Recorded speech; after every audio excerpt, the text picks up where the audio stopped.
নমস্কার, আমি রিশা। আজকে তোমাদেরকে আমি ইন্ডিয়ান হিস্ট্রি নিয়ে আলোচনা করব মেন্সের ইউপিএসসি মেন্সের জন্য মডার্ন ইন্ডিয়ার ওপরে। ঠিক আছে, তোমরা তো জানোই যে তোমার এনশিয়েন্ট অ্যান্ড মিডাইভাল ইন্ডিয়াটা তো থাকছে না মেন্সে, শুধুমাত্র মডার্ন ইন্ডিয়াই আছে। তো ইন্ডিয়ান হিস্ট্রিতে মডার্ন ইন্ডিয়াতে PYQ মানে প্রিভিয়াস ইয়ার্স কোশ্চেন নিয়ে ডিসকাস করছি। 2021 কোশ্চেনটা এসেছিলো, দেখো। To what extent did the role of the moderates prepare a base for wider freedom movement? 250 ওয়ার্ডসে লিখতে হবে, 15 মার্কস আছে। অর্থাৎ ভারতের স্বাধীনতা সংগ্রামে মধ্যপন্থীদের ভূমিকা কতটা ছিল ব্যাখ্যা করো। বোঝা গেল? তো আমি বলেছি কীরকম ফরম্যাটে লিখতে হবে। প্রথমে একটা ইন্ট্রোডাকশন থাকবে, দেন বডি, দেন কনক্লুশন। তো ইন্ট্রোডাকশানে কি লিখছো? The national leaders like Dadabhai Naoroji, Firoz Shah Mehta, who dominated the Congress politics during the early period 1885 to 1905, were staunch believers in liberalism and moderate politics and came to be labeled as moderates. They used the method of prayer and petition, and if that failed, they resorted to constitutional agitation against Britishers. এটা কি বলছে? তৎকালীন দাদাভাই নৌরোজি, ফিরোজ শাহ মেহতা, এনারা কি ছিলেন না 1885 থেকে 1905 পর্যন্ত এনারা হচ্ছে জাতীয় কংগ্রেসের উপরে আধিপত্য বিস্তার করেছিলেন রাজনীতিতে। তো তারা লিবারালিজম এবং মধ্যপন্থায় বিশ্বাসী ছিলেন বলে তাদেরকে মধ্যপন্থী নামেই তারা পরিচিত ছিলেন। ঠিক আছে, তো তারা হচ্ছে প্রার্থনা, আবেদন নিবেদন এসবের মাধ্যমে দরখাস্ত লিখে স্বাধীনতা সংগ্রামের মানে স্বাধীনতা সংগ্রামে বিশ্বাস করতেন। তো তারা বলতেন যে আবেদন নিবেদন মানে ওই প্রার্থনা করে যাতে ব্রিটিশের সঙ্গে ব্যাপারটা আপোষ করা যায়, কিন্তু তাতে যদি তারা ব্যর্থ হয় তখন তারা ব্রিটিশের এগেনস্টে কি বলবো, তখন তারা মানে সাংবিধানিক যা পদক্ষেপ নেওয়ার তারা তখন নেবে, ব্রিটিশের এগেনস্টে তখন যাবে। আগে তারা প্রার্থনা পদ্ধতিতেই এগোবে, তারপরে যদি ব্যর্থ হয় তখন তারা ব্রিটিশের এগেনস্টে সাংবিধানিক পদক্ষেপ নেবে। ঠিক আছে, এটা তাদের মধ্যে বিশ্বাস ছিল।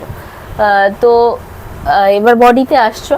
1 নম্বরে, they trained people in political work and popularised modern ideas. Their political work was based on hard realities and not on shallow sentiments, religion, etc.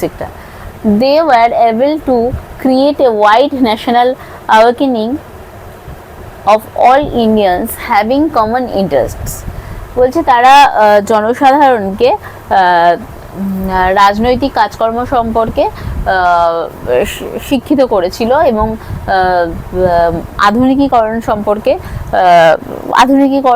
সম্পর্কে ধারণা দিয়েছিল, এবং তাদের যে রাজনৈতিক ক্রিয়াকলাপটা ছিল সেটা কিসের উপর বেস করে না, সেটা কঠোর বাস্তবতার উপর বেস করেছিল, এবং সেখানে অগভীর কোনো অনুভূতি বা ধর্ম এসবের কোনো স্থান ছিল না। ঠিক আছে, তারা একটা কি বলবো, ভারতবাসীর মনে একটা জাতীয়তাবাদী মনোভাব গড়ে তুলতে সক্ষম হয়েছিল। 2 নম্বর পয়েন্ট দেখো, দ্য আর্লি ন্যাশনালিস্টস লেড বাই দাদাভাই Naoroji carefully analyzed the political economy of British rule in India and put forward the drain theory to explain the British exploitation of India.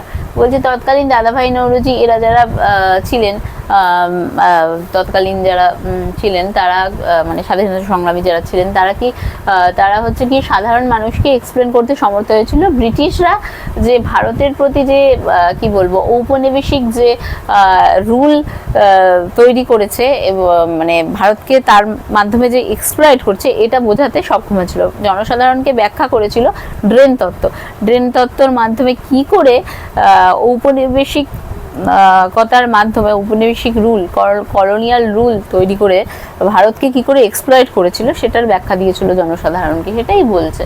ঠিক আছে, they expose the exploitative character of colonial rule, thus undermining its moral foundations. এটাই তাদের লক্ষ্য ছিল, কি করে ভারতবাসীকে বোঝাবে যে অর্থাৎ ভারতকে ব্রিটিশরা কি করে এক্সপ্লয়েট করছে, হ্যাঁ উপনিবেশ করে আর কি। Thus the moderates were able to create an all India public opinion that British rule in India was the major cause of India's poverty and economic backwardness. এর মাধ্যমে তারা ভারতবাসীকে বোঝাতে সমর্থ হয়েছিলেন, তৎকালীন স্বাধীনতা সংগ্রামী যারা মধ্যপন্থী ছিলেন, যে উপনিবেশ সৃষ্টি করে ব্রিটিশরা ভারতকে যেভাবে এক্সপ্লয়েট করেছে, এটার জন্যই ভারতের এত দারিদ্রতা, অর্থনৈতিক অবস্থার এতটা অবক্ষয় সম্ভব হয়েছে। দেখো 3 নম্বর point, the nationalist demands for constitutional reforms were centred around the expansion of councils and reform of councils, especially greater control over finances. The early nationalists worked with the long-term objective of Democratic self government. বলছে তৎকালীন স্বাধীনতা সংগ্রামী যারা ছিলেন তাদের লক্ষ্য কি ছিল না, সাংবিধানিক সংস্কার, তারপরে হচ্ছে তোমার কি বলবো কাউন্সিলের সংস্কার, বিশেষত অর্থনৈতিক সংস্কার, এগুলোই ছিল তাদের লক্ষ্য, ঠিক আছে।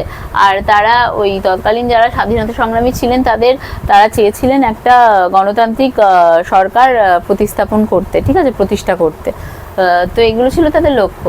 তো 4 নম্বর পয়েন্ট দেখো, because of the lack of mass participation the borders could not take militant political positions against the authorities. মানে গণ অংশগ্রহণের অভাবে, অর্থাৎ যত সংখ্যক জনগণ অংশগ্রহণ করা উচিত ছিল ততজন অংশগ্রহণ করেনি, এর ফলে মধ্যপন্থীদের এই সংগ্রাম কিন্তু কি বলবো খুব একটা প্রতিবাদী হয়ে উঠতে পারেনি, জঙ্গি মনোভাবা সম্পন্ন হয়ে উঠতে পারেনি, ঠিক আছে। তো কনক্লুশনে কি লিখছো, however they failed to widen their democratic base and the scope of their demands. They created a solid base for a more vigorous militant mass-based national movement in the years that followed. যাই হোক না কেন, মধ্যপন্থীদের এই মানে তাদের যে দাবি দাবাগুলো ছিল সেগুলো পূরণ হয়নি, তারা ব্যর্থ হয়েছিল, এবং তারা যে গণতান্ত্রিক সরকার প্রতিষ্ঠা করতে চেয়েছিল সেটাতেও তারা ব্যর্থ হয়েছিল, এটা ঠিক কথা।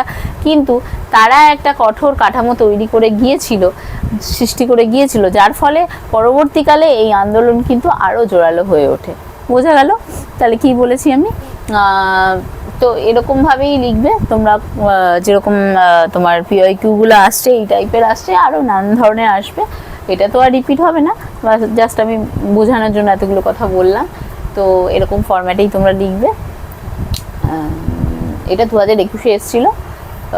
আচ্ছা, 250টা ওয়ার্ডে 15 মার্কস আছে বলে 250টা শব্দ লিখবে, আর যদি 12.5 মার্কস থাকে তাহলে 200 শব্দে লিখবে, আর যদি 10 মার্কস থাকে তাহলে 150 শব্দে লিখবে, ঠিক আছে? বোঝা গেল? তাহলে আজকে এই পর্যন্তই, নমস্কার।